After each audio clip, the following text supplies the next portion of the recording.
We're going to open up. We're going to begin and end with music because music is the ultimate healer and inspiration. And up first we have a Wilkes student to sing a beautiful song it was born of the African American struggle, but it's also a song of hope. And if we all stick together, there's lots of hope, and we can get each other through all the struggles. So real quick, we're going to start with the chant, and I'm going to say, when we rise, we win. When we rise, we win. When we stick together, we win. When we hope, we win. When we rise, we win. When we vote, we win. Here is Machi. I cannot pronounce your last name. I practiced it, but I still can't. Dewarataka. Okay. No, I but anyway, she's going to sing this beautiful song. Use this microphone. That one's not wired up for the video. There you go. Hello, my name is Machi Demoriaco. I'm a senior theater arts major at Wilkes University, and here's Lift Every Voice. Lift every voice and sing till earth and heaven ring with the harmonies of liberty. Let our rejoicing rise high as the listening skies. Let it resound loud as the rolling sea. Sing a song full of the faith that the dark past has taught us. Sing a song full of the hope that the present has brought us. Facing the rising sun of our new day begun. Let us march on till victory is won.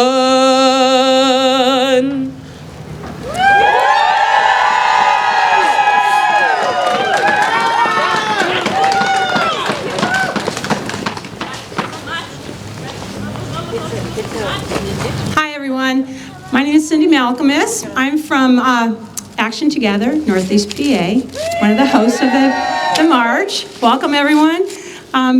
We got the snow, so we're going to just do everything here. We're not going to have a march today, which really disappoints me, but what are you going to do? We have to make sure everybody's safe.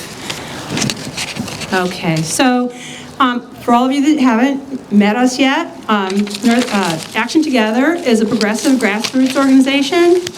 We educate people on and advocate for people on what's happening in our society today. This year we have some partners for the Women's March. We have NEPA Now and Queer NEPA that have joined us to put on this march. This is our second one that we've done.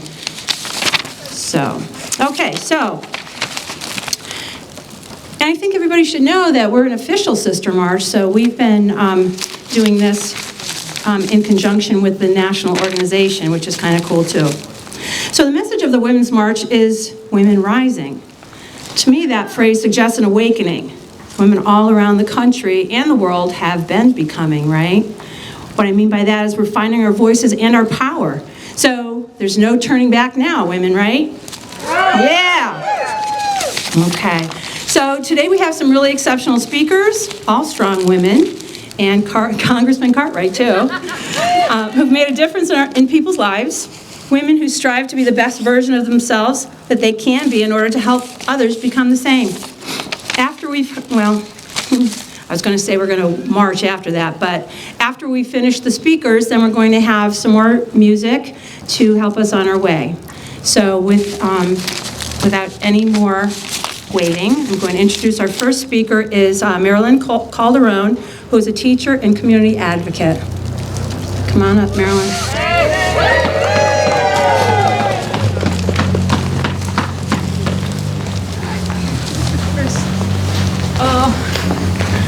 Oh my God, I am the first, but I am so happy to be here. I am glad to be here. And because my accent, I'm gonna be start with one quote that I'm gonna be doing in Spanish. They say, caminante no hay camino, se hace camino al andar, de Mahatma Gandhi. Hola a todos, mi nombre es la señora Marilyn Calderón. My name is Marilyn Calderón. I am a teacher and a community advocacy. When they invite me here and I say, oh my God, with these accents, how I can do it. I say, listen, I born with the accent and I'm so proud with the accents. And this is the reason I understand here for my sisters and brother that is in the island now, sleeping outside, and then no light and no water. I am come from Puerto Rico, the beautiful island that is USA citizens. One of the things is, my kid asks me, why, mommy, why you going to be do this again? And I say, because I care. Because I'm not going to be silent anymore. Because I am woman and I'm proud to be a woman. Because I'm raising woman and I'm raising good people in my house. That's the reason I am here. Winning right for woman is about more than giving opportunity to any individual woman or girls. It is about changing how countries and community work. It's involvement in changing the law and policies, winning heart and mind, and investing your time in a strong organization and movement than this one. That is the reason we are here together with the kindness, with the love. Many other organizations that I'm working for, like for example, Put the People First, NEPA Healthcare, and Global Young Leader, as Heritage, Make a Road, Action Together, and all of this, we have one thing in common. We're gonna be a stand for other because we care, because we are kind and we have many love for every person in this country, in this state, and in this county. We're gonna be staying here and in other places because we believe in our progressive people. We believe we can do changes. That is the reason I am here. But well, as I mentioned, I am Puerto Rican. And I was struggling because I am Puerto Rican. Even I raised as a United States citizen. I'm born in United States. My grandma and my grandparents and my great-great-grandma born in United States. But when we moved here, they treat us as foreigners. We are foreigners in our own land. That is incredible in 2020. But what is that? Why we start here? Is because this might. For woman, as a Latina, I'm gonna be trying to explain something. And I'm writing everything in front of my kids. I'm like, Mommy, how are you writing many stuff? And I say, because I want every person understand. Hispanic and Latino in United States. Not all of them are the same thing. Many other is Hispanic, other are Latino, and like me, I am Hispanic, Latino, Puerto Rican, and USA citizen, and I am here. The people agree sometimes of the stereotype about the Latino woman identity. Sometimes the people have this stereotype that all Latino women, we are in the welfare. Sometimes the people thinking we are immigrant. Sometimes we are no Spanish speaker or no English speaker. I'm gonna be explaining something. The Latino, I want to take the second to explain what is the Hispanic and Latino is. Hispanic is the people who come in originated for the Spanish speaker country. For example, if you have people come from Spain, they is Hispanic. Okay? But Latino is the people that come from Latin America. For example, many Latino no speak Spanish, like Brazil or Haiti. In Haiti, I speak French. In Brazil, I speak Portuguese. That's the reason this misconception of Latino and Hispanic. Not all the Hispanic or Latino are immigrant. Not all the Hispanic or Latino are in welfare. Not all the Hispanic and Latino speak Spanish. For example, the 30% of the population in 2030 is going to be Latino. Does not mean there's going to be speaking Spanish. The 93% of the Latino are USA citizens because the heritage is come from all the different countries. That is misconception, and that is the myth. We have the power of breaking this myth. We have the power to help our women and girls in other countries, but with this misconception, we don't gonna be understand. My brothers and sisters, Hispanic and Latino, have the same human right that we are here in United States. And I believe we are together, we can do something and better world to live because we are brothers and sisters, because we only have one race. You know what with us? Human race. Thank you.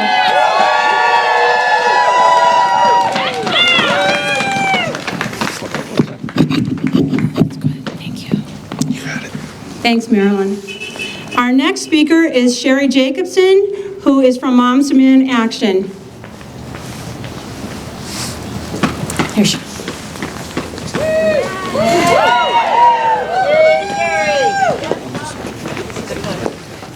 Hey everybody, thanks for being here. Thank you so much for having me. I think 4 years in, if you can get a good turnout for a women's march in Miami, it's great. But if we can get a turnout here in this weather for the women's march, we know this is a movement, right?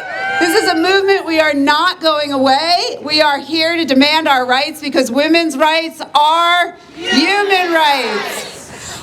I'm here today specifically to talk about the ways in which gun violence is a woman's issue.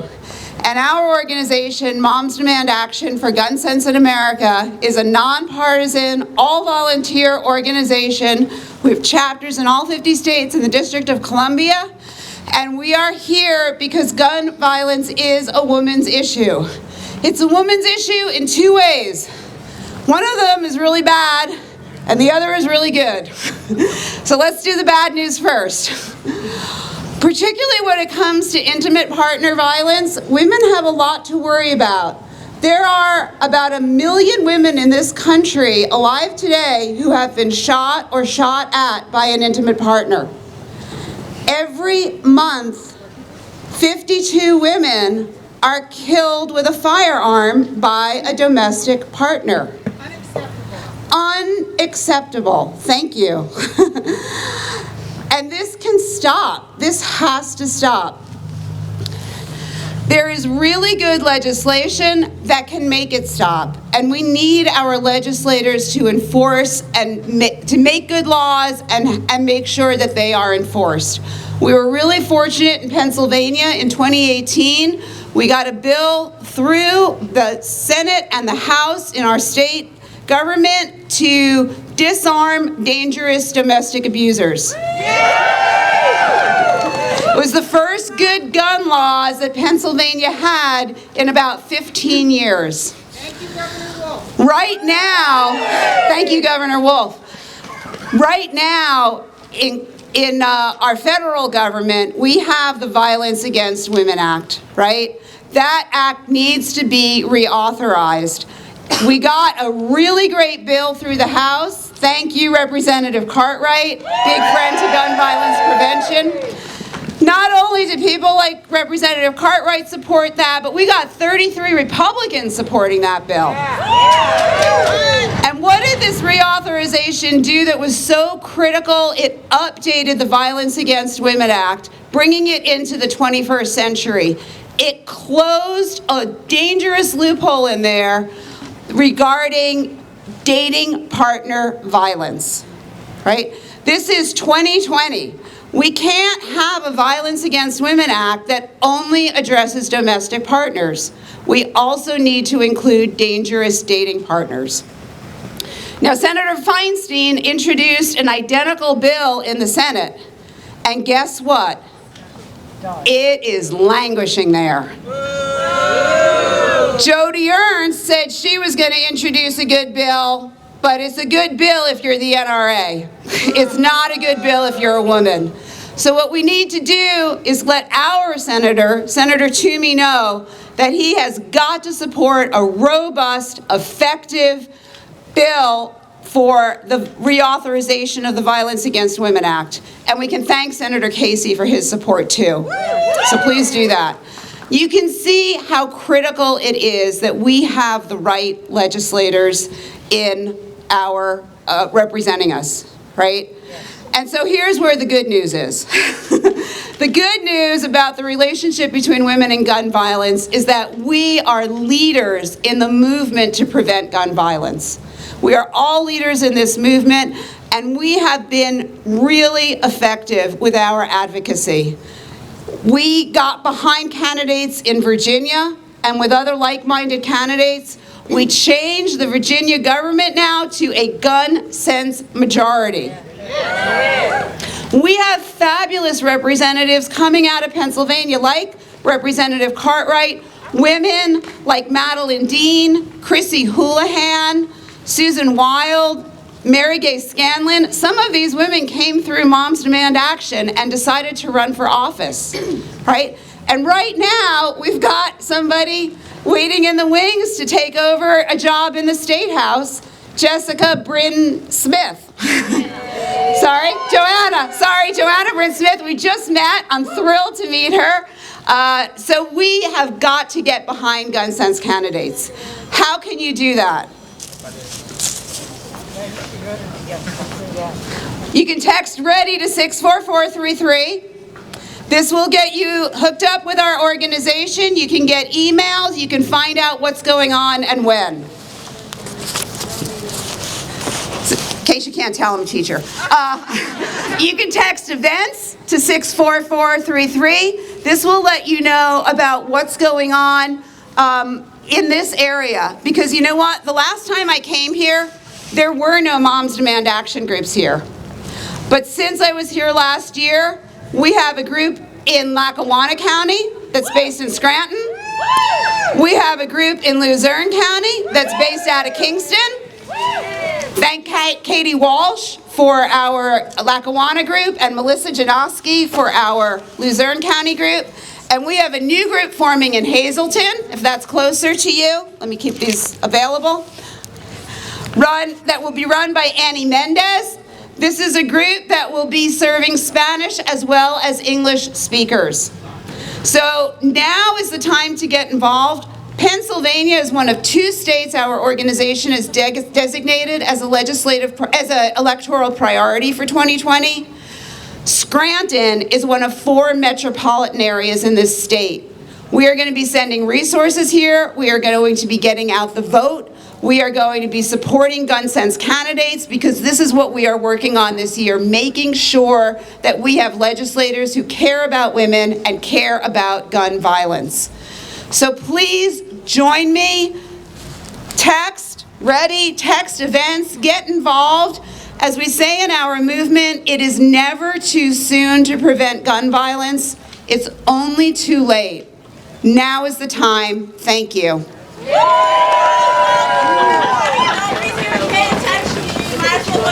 Thanks, Sherry, for some really great information. Our next speaker is going to be Dr. Helen Davis, who's a professor of women's studies at Wilkes University. Dr. Davis.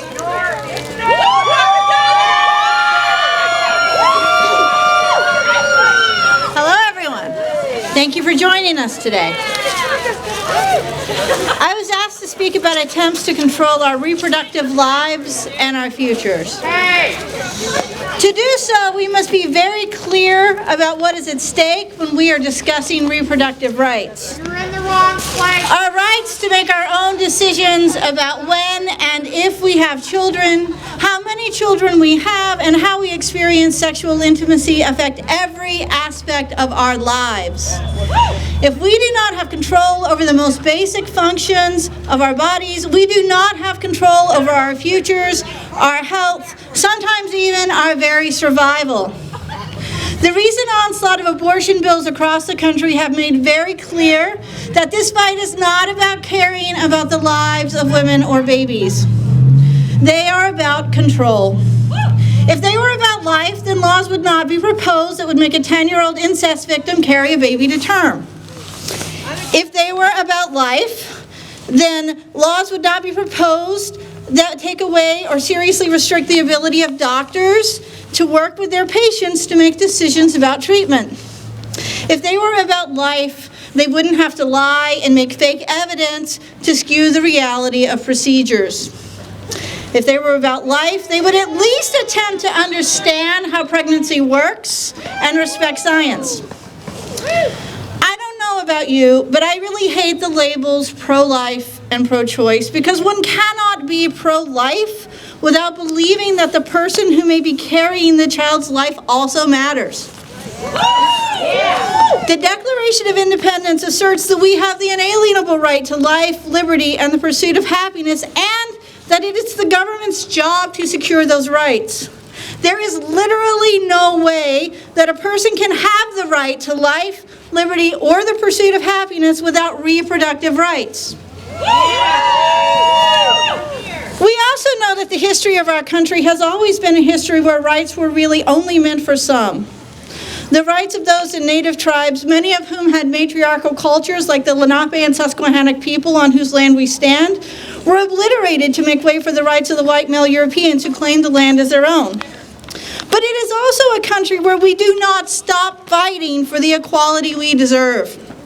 It took until 1920 for any women to have the right to vote, until 1968 for women of color to be able to vote, and until 1973 for women to have the legal right to an abortion, and until 2020 for 38 of our states to vote for women to have constitutionally equal rights. So here we are on the cusp of the 100th anniversary of those first women's votes, and efforts are underway to strip many people of their rights to vote, to close polling places and gerrymander our districts to steal political power, and to strip all people with uteruses of the right to control their own bodies. It terrifies me as a woman and as the mother of a 13-year-old daughter to see the hate-filled, medically and ethically ignorant bills that have been proposed and even passed across our country. Bills that treat us as nothing more than incubators with no rights of our own. But like our predecessors, we will not sit quietly while they try to control the narratives of our futures. We are here to say that we will not be silent. But you know what? I've been thinking about this rush to pass so many bills to take away our power and to steal court seats. Why now? That pressure has never completely gone away, but the attacks on our freedoms have gotten concentrated and vicious in the last few years. And as I told those of you who came to our summer demonstration, I think I know why. I think they're afraid. They feel us coming. They see our strength. They saw how close they were to having the first woman president. They have seen the strength of representatives like Alexandria Ocasio-Cortez, Ilhan Omar, Ayanna Pressley, and others who charged fearlessly into Washington, D.C. in 2018. They know that the tide is turning and their control over us is slipping through their fingers. They see the Generation Z is coming of age with far less binary and restrictive ideas about gender identity and sexual orientation, and that those of us in previous generations are more willing to be vocal, proud, and loud. And guess what? They should be scared because we are awake, we are organizing, we are voting, we are running for office, and as you can see with some of the fellow speakers who will be following after me, we are winning. We will take our power.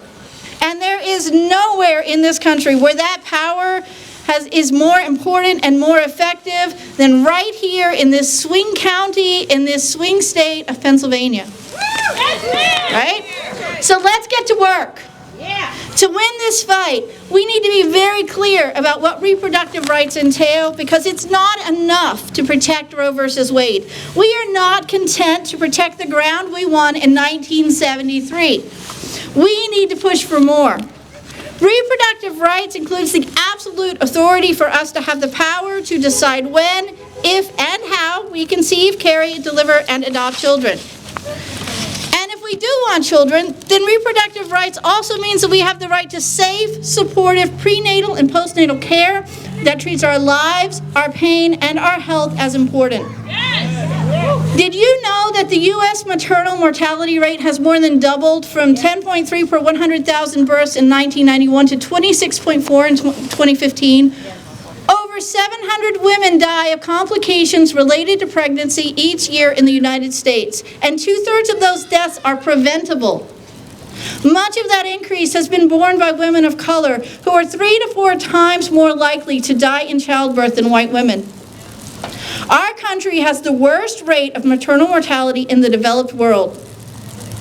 Our infant mortality rate is also significantly higher than similar countries.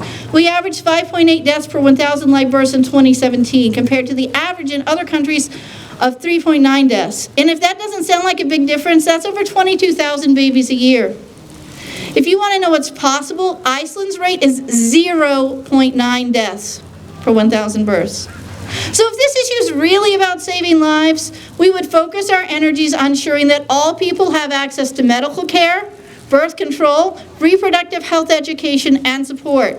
We would not be denying funding to Planned Parenthood, the nation's largest provider of sex education and health care for our most underserved populations.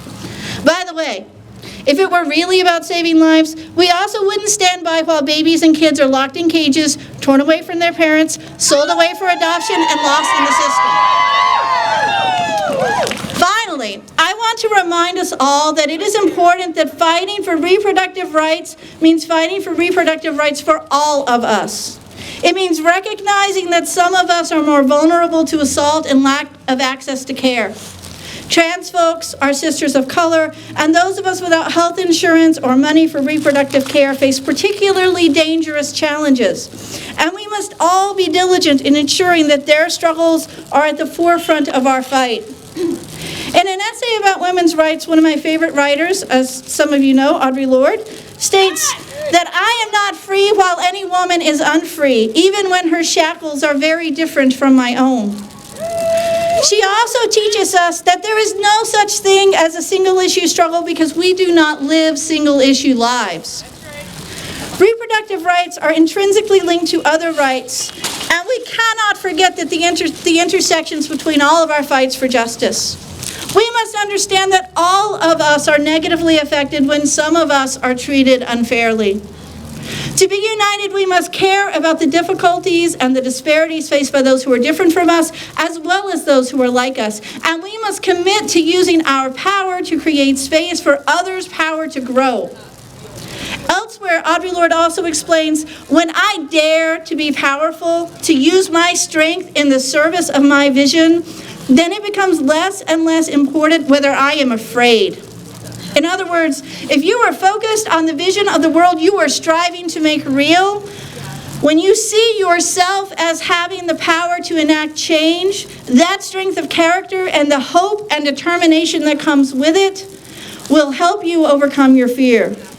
So let us dare together. Let us dare to be powerful. Let us dare to insist that our lives matter, that our black sisters' lives matter, that our bodies are our own, and that we will not stand quietly by while our rights are further stripped away. We are here. We are loud. And we will speak. Thank you. Thank you, Dr. Davis. Our next speaker is Em Maloney, president of Queer NEPA. Em?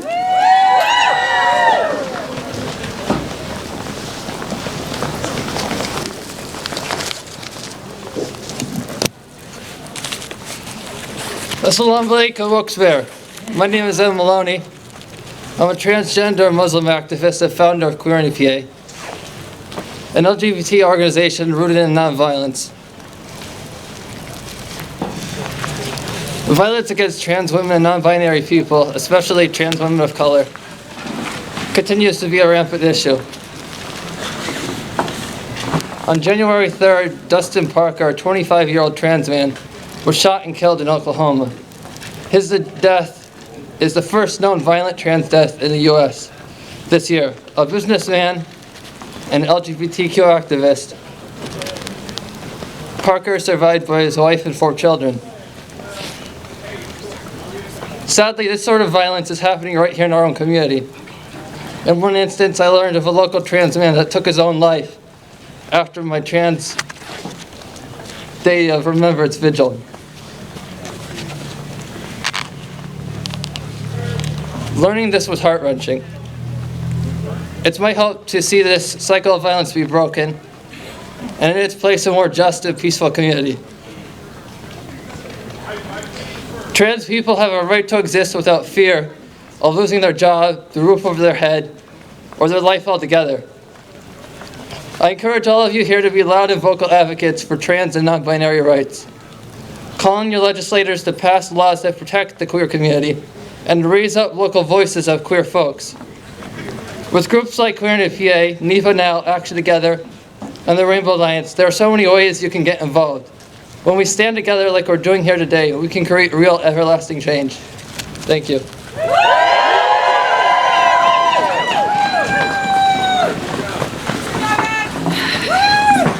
Thank you, Em. Our next speaker is Diane Dreyer from the Gas Drilling Awareness Coalition of Luzerne County. Diane?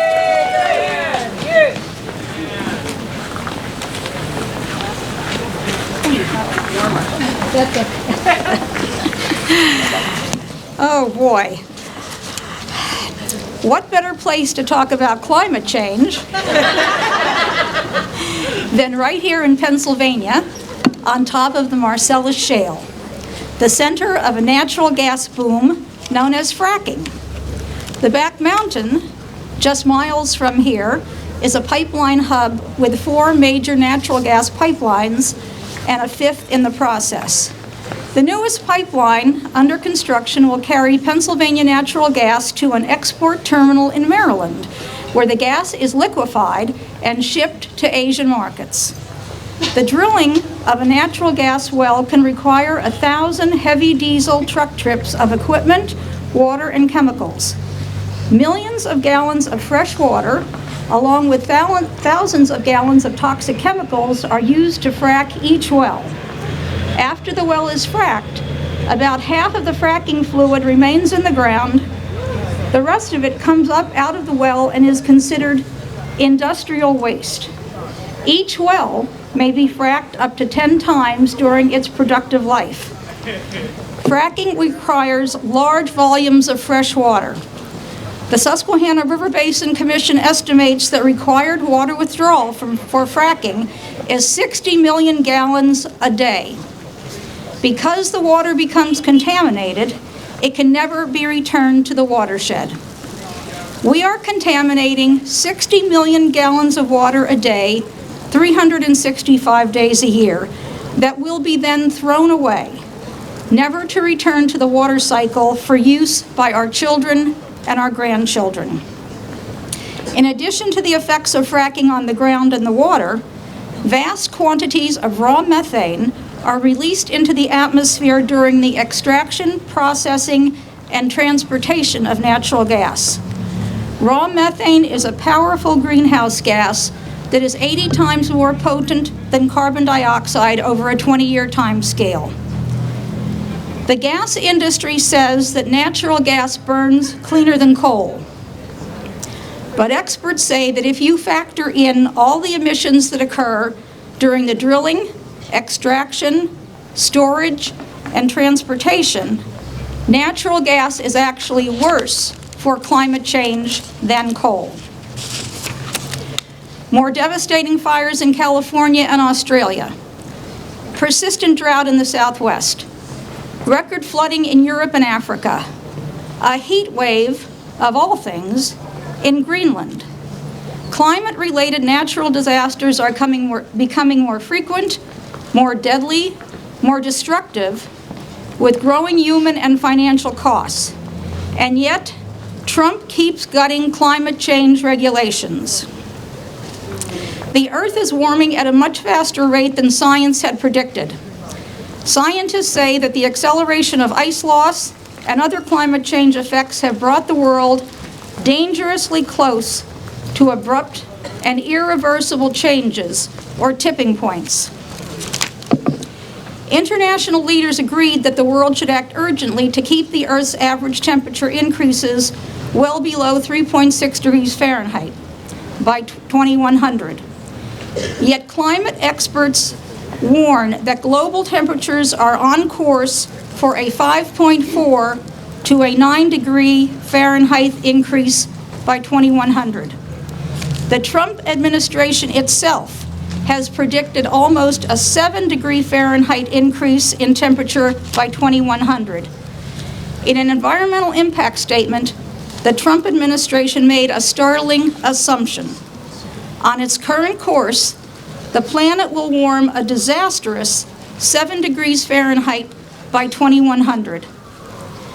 The irony is that this report was written by the National Highway Traffic Safety Administration to justify Trump's decision to freeze federal fuel efficiency standards for cars and light trucks.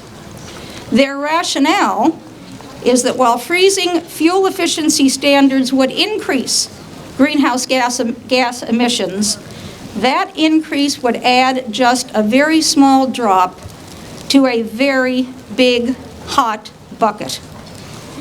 The science and the warnings are all pointing in the same catastrophic direction, and yet Trump continues to call climate change a Chinese hoax, and Republican politicians continue to bury their head in the sand on climate change. We all know that climate change is an existential crisis. It threatens the very existence of those who will come after us. So, when your children and grandchildren ask you, what did you do about climate change? What will you tell them? What can we all do? An easy internet search will yield hundreds of changes, some small and some big, that we all can make in our daily lives to lessen our carbon footprint. Here are some suggestions.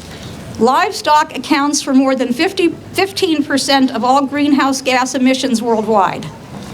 This may be hard to hear, but experts tell us that the single biggest thing that each of us can do to reduce our carbon footprint is to stop eating, or at least to eat less, meat and dairy every day.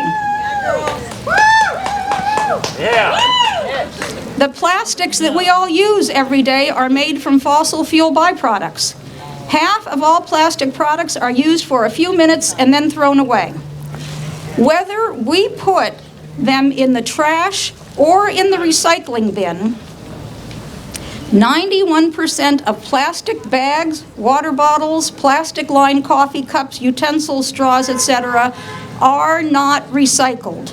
They end up in our oceans and landfills. Bill McKibben, a leading climate activist, says that if we want to do something about climate change, we should follow the money. The biggest banks that issue the credit cards that many of us use, J.P. Morgan Chase, Wells Fargo, Citibank, and Bank of America, are also the biggest funders of the fossil fuel industry. He suggests using credit cards from banks and credit unions that don't finance the fossil fuel industry. It may be inconvenient for us to eat less meat and dairy every day. It may be inconvenient for us to use fewer plastics every day. It may be inconvenient for us to switch credit card companies. It may be inconvenient for us all to become climate change activists.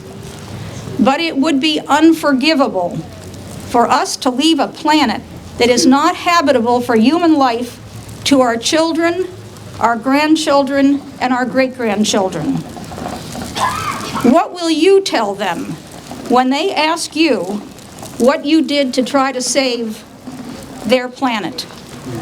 We can all do more, much more. Thank you.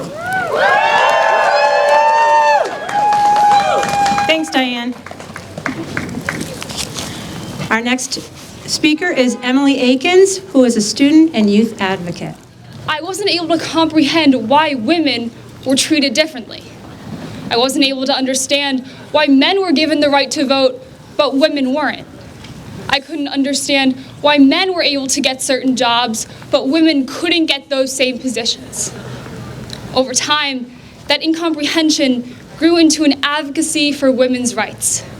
I've hosted political discussion panels. I have volunteered at a local women's homeless shelter.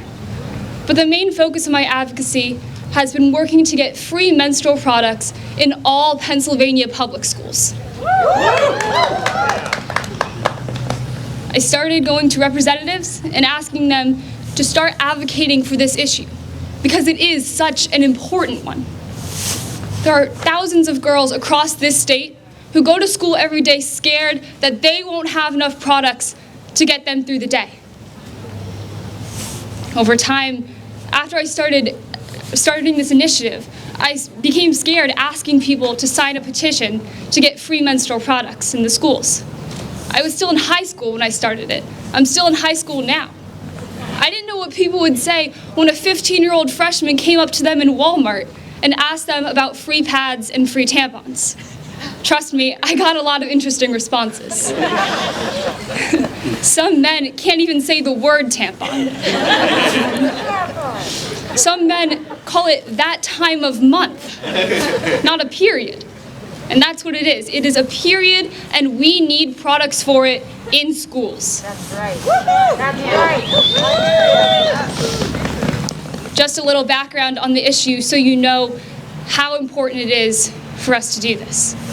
Around 16.7% of children in Pennsylvania live under the poverty line, according to TalkPoverty.org.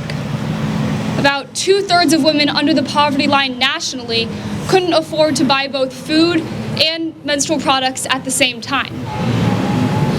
This issue comes up every day in our schools. As someone who is still in school, I can attest to the fact how important it is for free tampons and free pads to be provided. Girls shouldn't have to use toilet paper as makeshift pads. Parents shouldn't have to leave work in the middle of the day so they can bring their children tampons. This issue needs to be addressed now. Let me ask you a question. If schools provide free tissues and free toilet paper for students, what is the difference in providing free tampons and providing free pads? There is none. The only possible counter-argument is the cost, and that is virtually non-existent. In fact, providing free menstrual products would only take up 0.003% of Governor Wolf's educational budget for the 2019-2020 school year. There's no excuse. Now, there's currently been a bill introduced in the Pennsylvania House of Representatives. It's House Bill 1708, and it would provide free tampons and free pads for every public school girl in Pennsylvania. Right now, it's encountering resistance from Representative Soni of Erie, Pennsylvania. He's the chair of the Education Department in the Pennsylvania House of Representatives. This is where I ask all of your help in writing to his office. Share your stories about why it is so embarrassing when you bleed through your clothes in school and don't have any products to fix it. I will post his contact information on the NEPA Women's March wall. Please use it. Please write to him and address this issue. Not having menstrual products in schools is just one of the many examples of why women are disadvantaged in society today. But I see all of you here today, and I see us making a difference. I see us making strides towards women's equality. We need to continue this fight. Women are becoming heads of corporations. Women are going to college. Women are holding public office. And that starts with all of you being here today. Thank you. Well, that's our future. I think we have a lot to look forward to, right? All right. Our next speaker is Dr. Jessica Ann Rothschild, Scranton City Council member.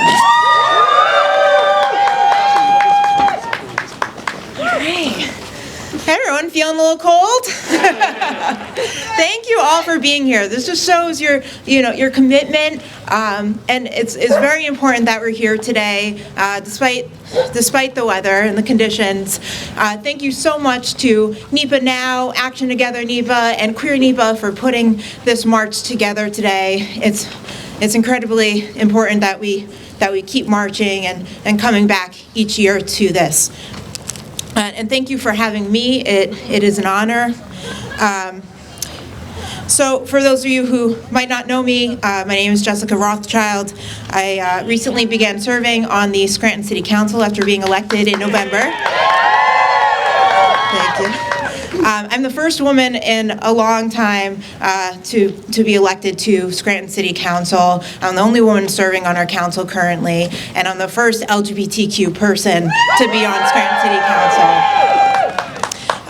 I work as a physical therapist, and I live in Scranton with my wife Bridget and our dogs Dublin and Kenzie, who many people know, and she promised and made me promise that I would mention the dogs because we're those lesbians. I also serve on the Pennsylvania Democratic State Committee, and I'm on the Pennsylvania Commission for Women.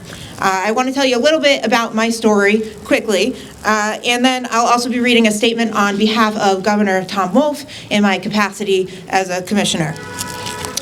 The Women's March began 3 years ago in 2017. At the time, I was president of Equality Pennsylvania, which is a statewide LGBTQ organization, and I was looking for more ways that I could contribute. I wanted to see more women and more LGBTQ people holding elected office in the legislature, representing us, representing me. I had just ran to be a delegate to go to the Democratic National Convention, and I lost.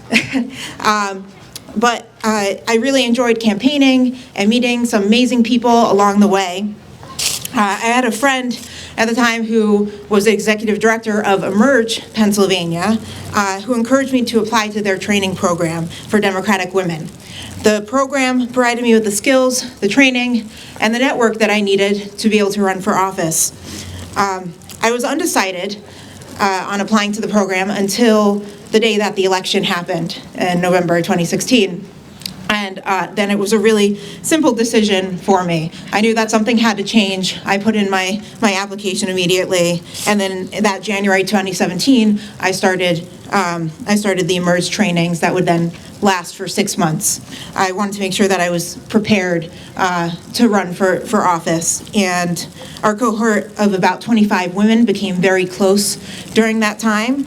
And at first I thought maybe it was because we were devastated by the election that we all really formed that bond. But then I think that we're bonded by the fact that we knew that we were going to all do great things, and we would be there to support one another. I would not be in the position that I am today if it had not been for Emerge. And guess what? This weekend, they're starting up another cohort. They're in trainings right now in Philadelphia, and I have some friends down there, which I'm very excited about. Programs like these are really vital in helping to empower women to run for office. And over the past few years, women have come a long way. Look at just how many women have run for office and won. We are winning. We've made progress locally here in Northeast Pennsylvania, where we often feel like we're 20 or 30 years behind the times, right?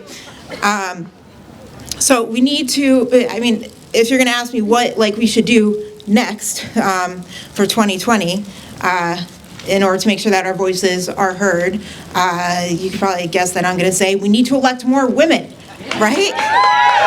We need to elect a new president. And some other ways that you could get involved is to volunteer for an organization, like one of the organizations that are here today. Volunteer for a campaign. Stay informed and educated. Participate in your government, like attending a city council meeting or something. And run for office or encourage others to do so. That's what can make a difference. So. Thank you so much for having me. Like I said, thank you. I am going to read a quick statement of support from Governor Tom Wolf. And he has here, good morning, NEPA Women's March participants. While I am unable to join all of you today, I support the efforts you're making to participate in the democratic process and ensure that your voices are heard. We all must work together to promote policies that provide women with the resources they need to pursue life, liberty, and happiness. I remain committed to partnering with you to ensure that this Commonwealth is a place where all women and girls can thrive. I remain committed to keeping Pennsylvania a place where women make their own reproductive decisions. Women should retain the right to personal freedom, personal choice, and personal liberties, and I will veto any anti-choice measures that come across my desk. I remain committed to fighting for a minimum wage so working women can put food on the table for themselves and their families. A $15 minimum wage would boost pay for 1.2 million working women in our Commonwealth, many of whom are already dealing with the gender pay gap. By raising our voices and working together, we can ensure that this Commonwealth is a place where all of us can thrive. Thank you. Thank you, Jess. Our next speaker is Paige Cognetti, Mayor of Scranton.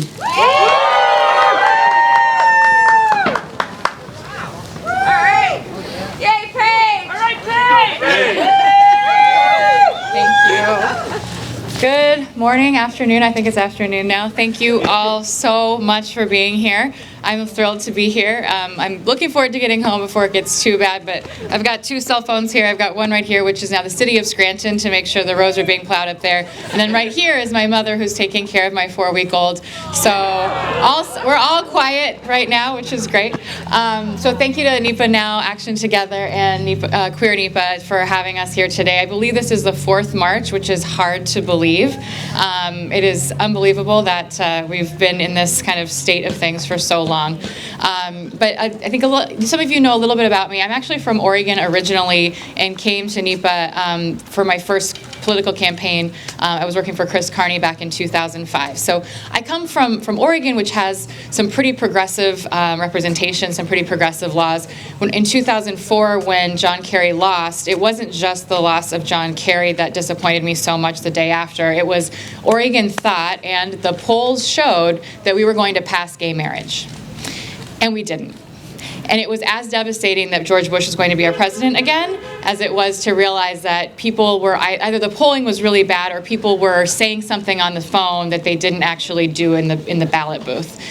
It was after that morning that I decided to move. I had already been thinking about it because of a host of things, including the decision to go into Iraq. But I moved to Washington, D.C. in 2005, and Chris Carney was the first person that hired me to come up here, help him with fundraising. And he did, in fact, beat Don Sherwood, who was the representative at the time of what was then CD10. And that was a Republican plus 14 district. I believe now it's Republican plus 20-something. So as we all know, we have a lot of work to do to get to the goals that we want to in terms of getting people into Congress and into the state legislature that are going to be supportive of the things that we're all out here for today. So coming from Oregon and then throughout my career in DC and Harrisburg and here, and now I'm the mayor of Scranton, I've always supported candidates and other representatives, and I'm thrilled that I'm now the mayor of Scranton, which already has 3 months paid maternity leave. So that was built in. So we're going to work on paternity leave and some other pieces, but Scranton is actually where, of course we need more than that, but Scranton is at least leading the way in Pennsylvania. I will say that when I first became pregnant, I was working for the Auditor General, and I went to HR, and I said, what does leave look like? This was back in the spring before I knew that there would be an open seat in the City Hall. And the HR folks, they happened to both be women, they kind of each looked at each other and kind of drew a breath, and they said, there's no paid family leave for state workers. I couldn't believe it.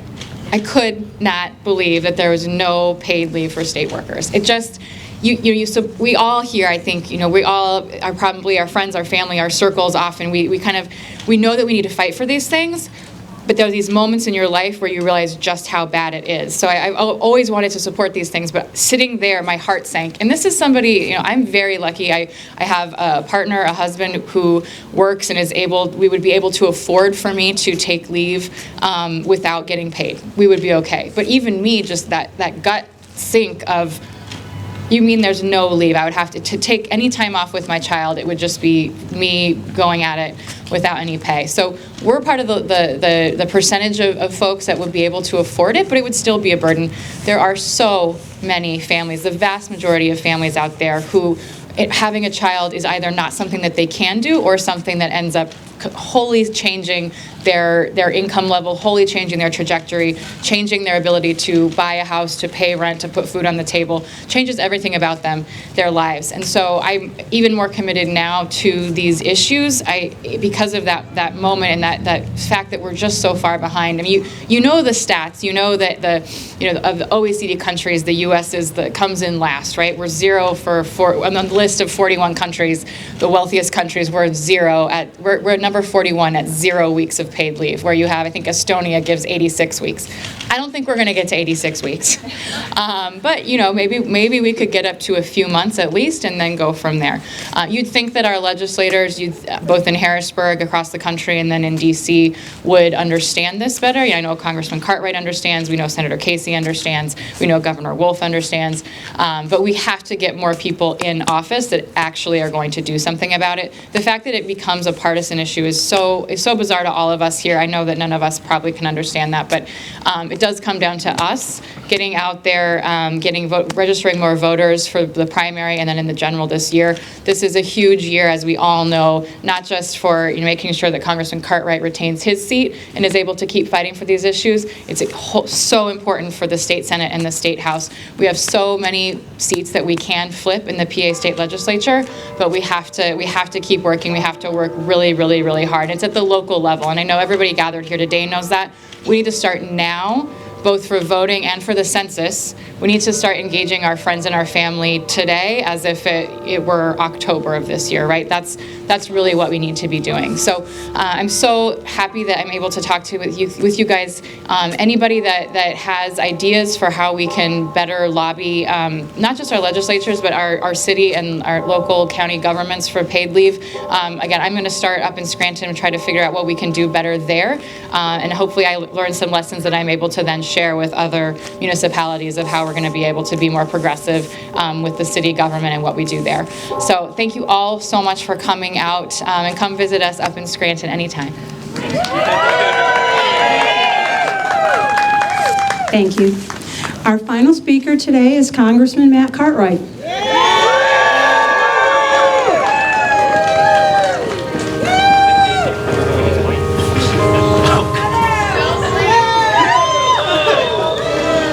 Anybody having fun yet? Well, listen, just because there's a little snow on the roof doesn't mean there isn't fire in the belly, does it? And I have to apologize. I left my tractor trailer at home. Hey, I want to bend your ear a little bit today about some women that I admire. Women in the past and women in the present. We talk so much about partisan politics. It's the D's versus the R's and everything we talk about, and it's a shame. I regret it sincerely, the kind of polarization that has gone on, and it makes no sense, particularly when we talk about women's rights. You know why? Look back in history right here in Pennsylvania. Who was the foremost promoter of women's suffrage in Pennsylvania? Anybody know her name? Cornelia Pinchot. That's not a name that comes right to mind, is it? Cornelia Pinchot. She was an heiress, and she was married to a wealthy man, Gifford Pinchot, and they lived in Pike County in Milford. And you can go visit their house. It's at Gray Towers. And Cornelia Pinchot used her own fortune and her own energy and her desire and her drive, and she led and paid for many, many suffragette marches in support of women's right to vote in the United States, which of course last year we passed the 100th anniversary of. Cornelia Pinchot was so successful in organizing women in Pennsylvania to get out and march that they pulled it off, and when her husband decided to run for governor, they credited Cornelia Pinchot, this Republican woman, for getting her husband elected governor because of all the women vote that Gifford Pinchot got. Yeah. So this really shouldn't be a Democrat versus Republican issue. It shouldn't. It's a human issue. Because women's rights are what? Human rights. You're gosh darn right. Cornelia Pinchot. But then I also want to talk to you about somebody else. My wife's grandmother, Marion Munley. State Representative Marion L. Munley, who served from 1947 until 1963 in Harrisburg, representing a district in the Up Valley in Lackawanna County. She served so long and so well that she was elected the first woman officer in the General Assembly of Pennsylvania. Marion L. Munley's portrait hangs in the Capitol building today. That's my wife's grandmother. And these things, these things go by the family, don't they? And young Miss Aikens, our high school student, she pointed it out. It runs by the family.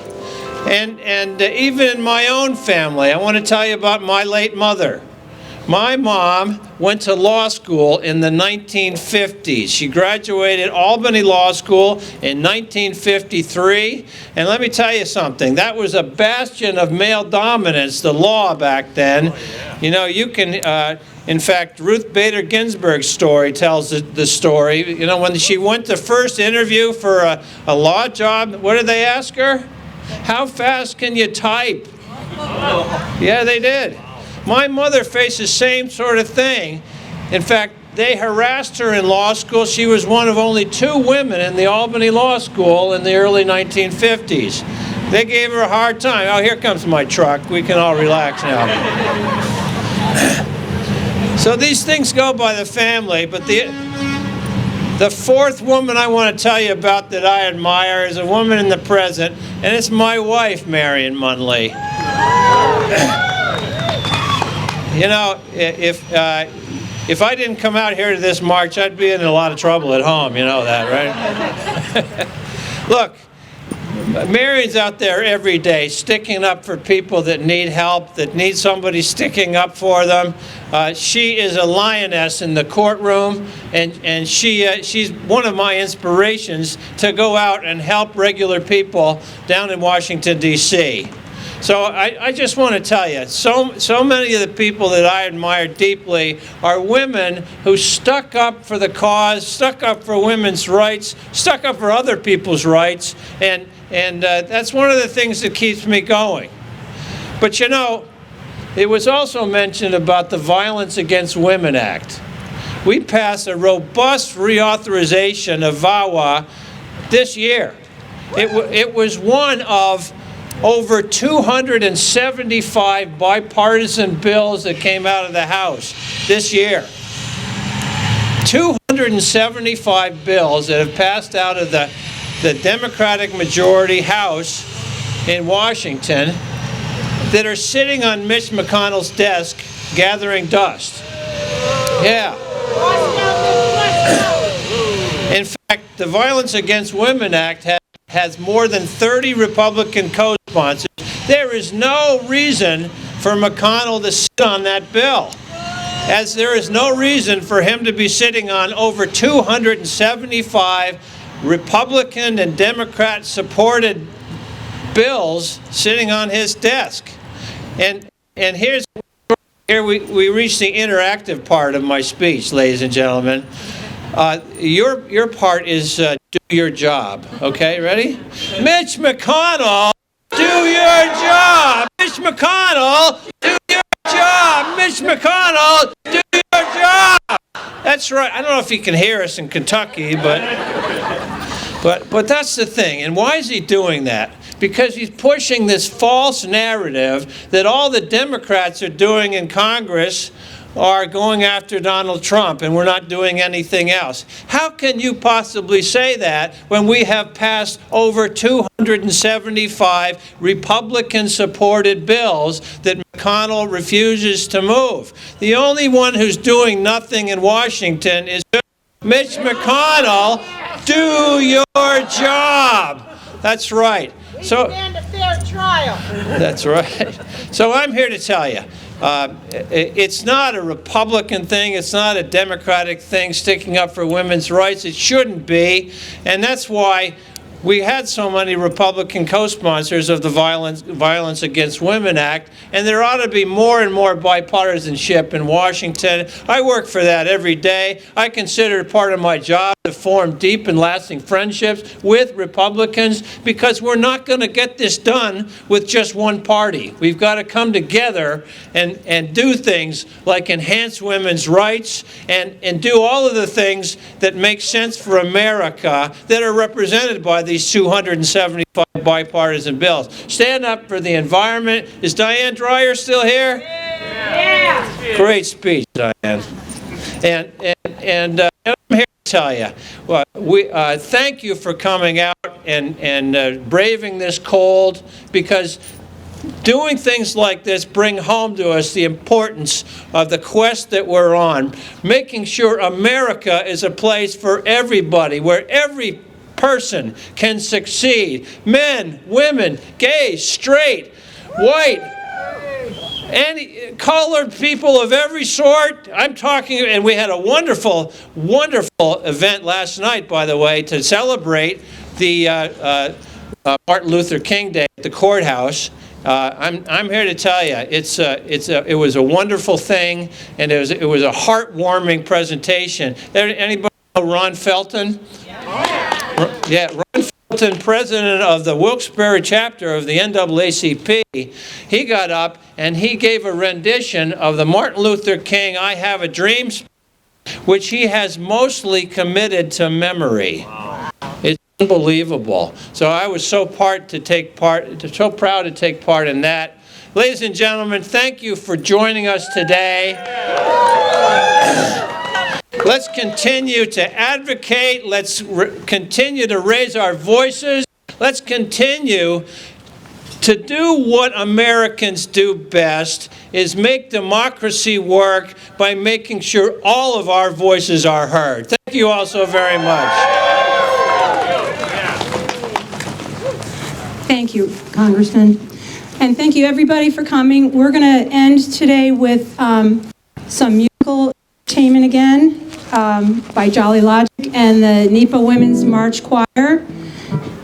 And after that, we're going to hear from Alicia Hoffman-Mirilovich, who is president of Action Together.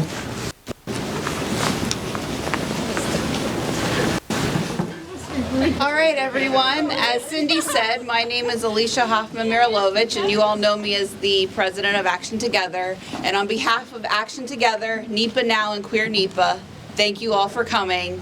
Who are the snowflakes now? Just a little bit of business. If you ordered a t-shirt, they're ready for pickup over at the tent. If you want a t-shirt, we have plenty for sale. So hopefully I will see you all very soon, because we have a lot of work to do in 2020.